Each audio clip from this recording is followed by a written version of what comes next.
तौर पर जो चीफ जस्टिस बंदयाल साहब और उनके साथी जजेस और उनके जो फैसले हैं वो जाहिर है वो और पीटीआई एक साइड पे हैं और हुकूमत और शायद एस्टेब्लिशमेंट का अभी पता नहीं चला कि उसकी क्लियर डायरेक्शन क्या है।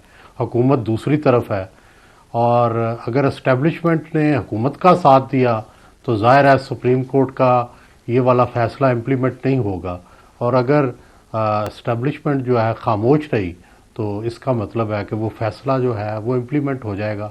तो फाइनल फैसला एस्टेब्लिशमेंट के पास आ गया है कि उन्होंने कौन सी डायरेक्शन इख्तियार करनी है और अगर उन्होंने हुकूमत का साथ दिया तो फिर जाहिर है चीफ जस्टिस बंदयाल जो हैं वो भी मुश्किल में पड़ जाएंगे और आइंदा दिन उनके बड़े मुश्किल में गुजरेंगे और उन्हें शायद हो सकता है रेफरेंस का सामना करना पड़े या और भी मुश्किलात का सामना करना पड़े। अच्छा सुहेल वड़ाइच साहब, अभी कोई इसमें शक है कि हुकूमत इसको इम्प्लीमेंट नहीं करेगी जजमेंट को, जबकि कल पार्लियामान में मुतअद्दिद मेंबरान ने यही कहा और उन्होंने रेजोल्यूशन पास की कि हम आपको इसके पाबंद करते हैं कि आप ये जो फैसला है जो कि गैर आइनी है, गैर कानूनी है, उनके कहने के मुताबिक इस पर इम्प्लीमेंटेशन न करें। तो ये बंद नहीं गए उस रेजोल्यूशन से हुकूमत? जी बंद गए रेजोल्यूशन से, लेकिन इसका मतलब तो ये है ना कि या तो आप इसका मतलब है कि चीफ जस्टिस को मानने से, अदालत को मानने से, उनकी जो फैसला है उसको मानने से इनकार कर रहे हैं। तो आपके पास कौन सी कुव्वत है? अगर आपके साथ एस्टेब्लिशमेंट है फिर तो ये अंदाज़ा लगाया जा सकता है कि आप आइंदा दिनों में अगर सुप्रीम कोर्ट की बात नहीं मानेंगे तो आप जीत जाएंगे और अगर आपके पास एस्टेब्लिशमेंट की ताकत नहीं है तो फिर तो जाहिर है सुप्रीम कोर्ट ने जीतना है। तो ये बड़ा वाज़े हम मोड़ पे आके खड़े हो गए हैं और ये फैसला होना है अब। अच्छा ये बताइए सुहेल साहब कि ये लगता ही है कि हुकूमत और पार्लियामान जो तमाम इत्तेहादी हैं वो कुछ लोगों का कहना है, हमारा भी ये ख्याल है कि इस हद तक वो न जाते अगर if they weren't confident, number एक के इस्टेब्लिशमेंट इनके साथ है, और दूसरा ये कि बहरहाल they hold the purse strings, पैसे देंगे नहीं देंगे वो इन्हीं के बस में है, या आपका ख्याल है कि इस्टेब्लिशमेंट अभी भी इनके साथ आर्म ट्विस्टिंग करके करवाएगी? थोड़ा ये एक्सप्लेन कीजिएगा। देखें जी, पहली तो बात यह है कि वैसे रूटीन में अगर कॉन्स्टिट्यूशनल अरेंजमेंट हो, कॉन्स्टिट्यूशन अपहोल्ड हो, तो सुप्रीम कोर्ट की जो इस तरह की जो फैसला है उसको सिर्फ रद्द करने का एक ही तरीका रह जाता है कि सुप्रीम कोर्ट के अंदर से ही कोई आवाज़ आती, वो तो आई नहीं है। तो इसका मतलब यह है कि अब गवर्नमेंट के पास कोई वज़ाहिर रास्ता नहीं है। अब जो भी होगा ये कॉन्स्टिट्यूशन से बढ़ के ही करेंगे और कॉन्स्टिट्यूशन के रास्ते से हट जाएंगे। लेकिन और दूसरा यह है कि अदरवाइज तो इनको अमल करना पड़ता था, अदालत हुकूमतें बाउंड है अदालतों के फैसले जो है वो जुडिशल आर्डर को मानने की। तो अब आपको जाहिर है कॉन्स्टिट्यूशन के रास्ते से हटना पड़ेगा। अब कितना हटेंगे, अब कितना डाइग्रेस करेंगे ये नहीं पता, लेकिन डाइग्रेस तो करना पड़ेगा।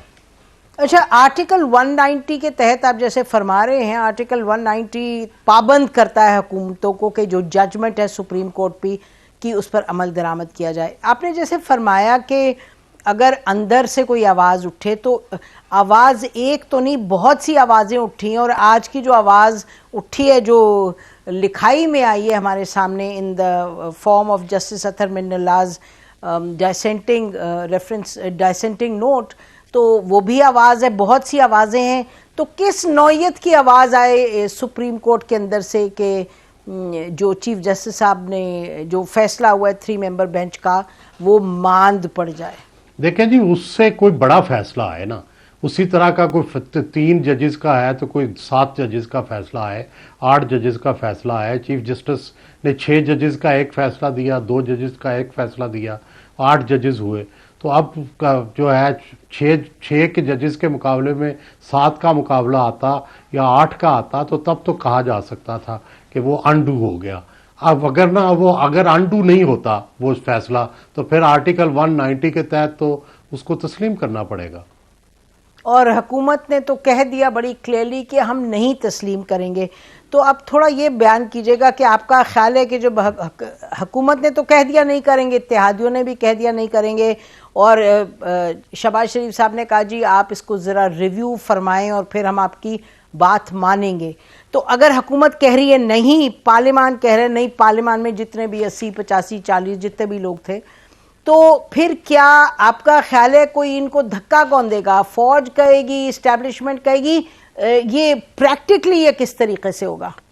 ये देखें, फौज की मदद के बगैर तो ये जुर्रत नहीं कर सकते कि सुप्रीम कोर्ट की जो फैसला है उसको इस तरह से टाल दें या इस तरह से मुस्तरद कर दें जिस तरह से मुस्तरद किया गया है।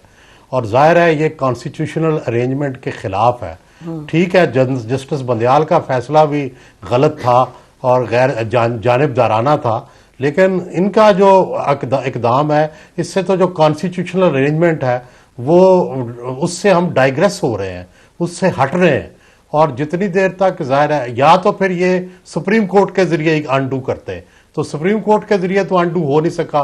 कोई बड़ा जो है बेंच तश्कील दिया जाता, जजेस बगावत कर देते, जजेस कोई फैसला दे देते इसके बारे में, तो वो तो फैसला आया नहीं। अब सुप्रीम कोर्ट के फैसले को अनडू करने के लिए या तो रिव्यू किया जाए, तो रिव्यू तो वही आएगा, उन्हीं जजेस ने रिव्यू देखना होता है जो फैसला करते हैं, तो वो तो बड़ा वाज़ेह है, उन्होंने तो 5 मिनट लगाने हैं, रिव्यू कर देना है। तो अब इसका जो वाहिद तोड़ है वो या था कि आप रेफरेंस करते जजेस के खिलाफ, तो वो रेफरेंस होंगे मेरा ख्याल है, और जजेस के खिलाफ कार्रवाइयाँ होंगी। तो ये तो अब बंदयाल साहब के खिलाफ लगता है हुकूमत को खम ठोक के सामने आएगी, तभी जाके इसका जो है प्रैक्टिकली इसका तोड़ हो सकेगा। तो फिर अदलिया डिवाइडेड है पहले से, और इसमें साफ नज़र आ रहा है कि जो सीनियर जजेस हैं वो खिलाफ हैं जस्टिस बंदयाल के फैसलों के और उनके नुक्ता नज़र के। और जाहिर है अगर रेफरेंस चले जाते हैं तो जो सुप्रीम जुडिशल काउंसिल है उसमें देखेंगे कि बंदयाल साहब खुद बैठेंगे सुप्रीम जुडिशल काउंसिल में कि नहीं। अगर वो नहीं बैठते तो 2 जो सीनियर जजेस हैं वो तो उनके नुक्ता नज़र से इत्तफाक नहीं करते, और 2 हाई कोर्ट के जजेस होते हैं, चीफ जज होते हैं, वो देखें वो क्या नुक्ता नज़र होंगे।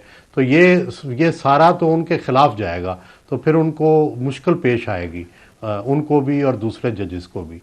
तो जाहिर है इसका मतलब तो ये है कि हुकूमत इस रास्ते पर चलने का फैसला कर चुकी है जिसमें बंदयाल साहब से मुआज़र आई और अल्टीमेटली उनको सुप्रीम जुडिशल काउंसिल के ज़रिए शिकस्त देना। लेकिन माजी में हम देख चुके हैं सज्जाद अली अपना जो इफ्तिखार चौधरी साहब के ज़माने में कि वो सुप्रीम जुडिशल काउंसिल में पहले खुद बैठ गए थे, और जो आइन का आर्टिकल है वो बड़ा गैर वाज़ेह है कि उसमें ये नहीं है कि जज बैठ नहीं सकता, तो वो चीफ जस्टिस खुद बैठ जाएंगे, और अगर खुद बैठ गए तो जाहिर है मुश्किल होगा उनके खिलाफ रेफरेंस, और आज तक किसी चीफ जस्टिस को हटाया नहीं जा सका रेफरेंस के ज़रिए। तो इनको भी हटाना इतना आसान नहीं होगा, बड़ा मुश्किल होगा। लेकिन